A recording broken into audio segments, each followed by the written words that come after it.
বরাবরই আমার নিজের কাজ নিজের করতে অনেক বেশি ভালো লাগে।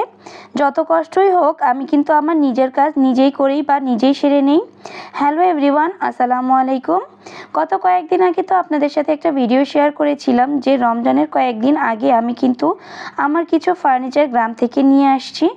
তো এই ফার্নিচারগুলো নিয়ে আসার পর অনেক বেশি ধুলাবালি পড়েছিল, যেহেতু গ্রামে আমার কেউ থাকে না।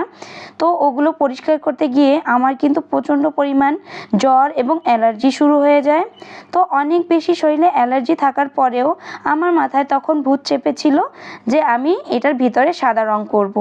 তো যেই ভাবা সেই কাজ, আমি রঙের কৌটা নিয়ে এসে আমি নিজেই লেগে পড়লাম রং করার কাজে।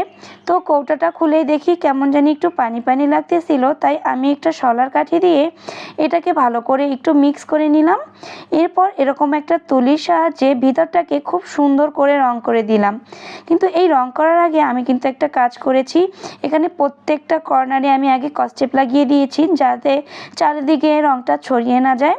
এছাড়া রংটা যাতে চারিদিকে না ছড়ায় এই জন্য নিচে কিন্তু একটা পেপার কাগজ বিছিয়ে নিয়েছি।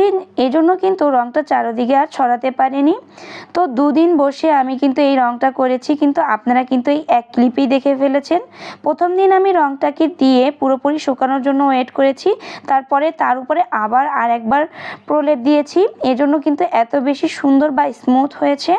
তো রংটা যখন পুরোপুরি শুকানো হয়ে গেছে, তারপর আমি কিন্তু যে স্কচটেপগুলো পাশ থেকে দিয়ে নিয়েছিলাম সেগুলোকে উঠিয়ে নিচ্ছি। আর দেখুন, এগুলো দেওয়ার কারণে কিন্তু রংটা একদমই ছড়ায়নি।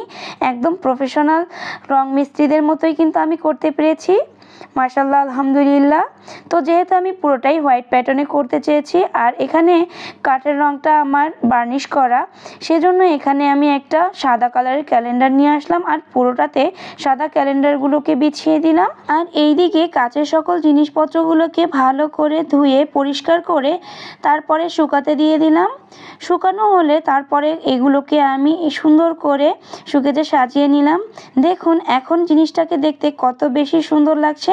তো আমার কাছে তো অনেক বেশি ভালো লেগেছে। আপনাদের কাছে কেমন লেগেছে কমেন্টস করে জানাতে একদম ভুলবেন না।